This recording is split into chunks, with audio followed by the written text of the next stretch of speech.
In 1904, black people had to educate themselves. Imagine coming out of slavery, no one could be taught to read or write, and suddenly you were free. But free to be hungry, free to be thirsty, free to be homeless, free to be without a job, free to be uneducated.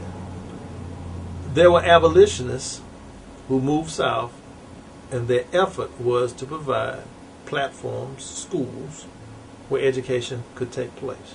Well, after slavery, there wasn't a lot of opportunity still. I think a lot of things changed for both blacks and whites because the labor wasn't there.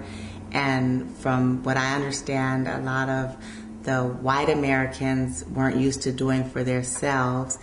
And the black Americans, although they did a lot of the work and the labor being free, they didn't understand, a lot. They weren't prepared for a free society. No one prepared them, so they had to go out and learn. As you well know, a black man, Booker T. Washington, walked from West Virginia, went to Hampton, got educated, and unlike was the trend, moved north from there to avoid the hostilities of segregation. He went back into what was called the Black Belt. At that site, he started teaching black people how to educate themselves.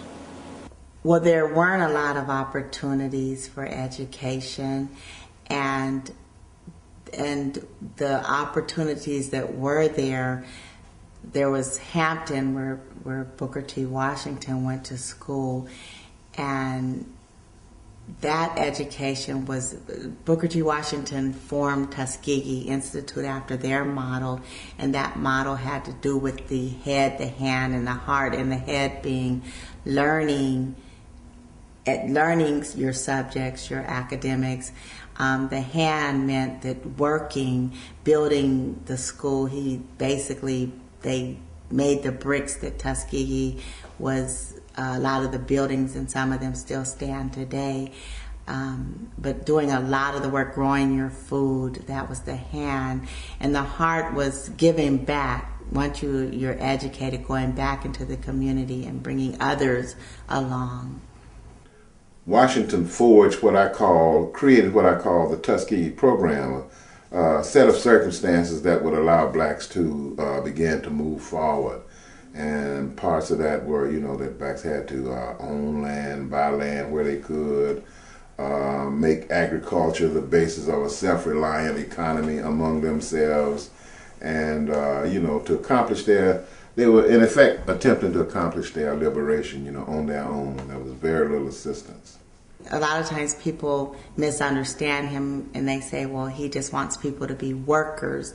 But he actually wanted people to be entrepreneurs and property owners and business owners. And he wanted them to take the skills that they learned in slavery and perfect them and make them their own and have businesses. There is a book called Christian Business Legends. And in the book, it cites where by 1905, Tuskegee produced more self-made millionaires than Harvard, Princeton, and Yale combined.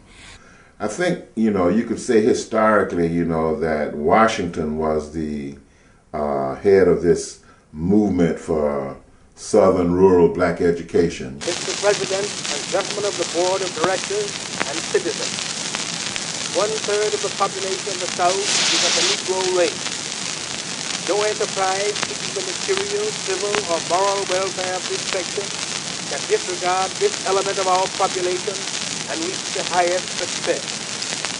I but convey to you, Mr. President and Directors, the sentiment of the masses of my race when I say that in no way have the value and manhood of the American Negro been more fittingly and generously recognized and by the managers of this magnificent exposition at every stage of its progress.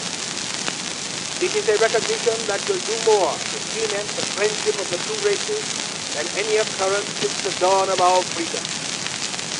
Now, not only this, but the opportunity here afforded will awaken among us a new era of industrial progress. Tuskegee had become renowned for sending the people out into the various areas, particularly the Black Belt. And when I talk about Black Belt, I'm talking about this area that runs from the, throughout these Confederate states. You want to talk about from Maryland, Virginia, North and South Carolina, through Georgia into Alabama, and you look at the demographics of that, and you see these huge concentrations of black people.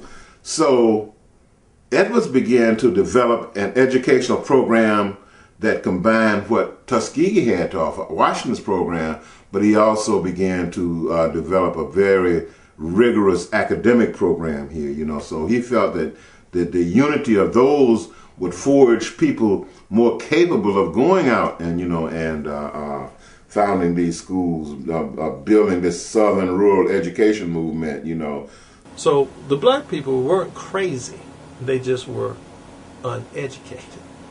But as they looked around, they knew that if they were going to go up in the strata of life to have opportunities for both themselves and their children, that they would need to get educated. So what these people did was to write the preeminent black educator in the United States, Dr. Booker T. Washington, and say, do you have somebody that can come up here and educate us?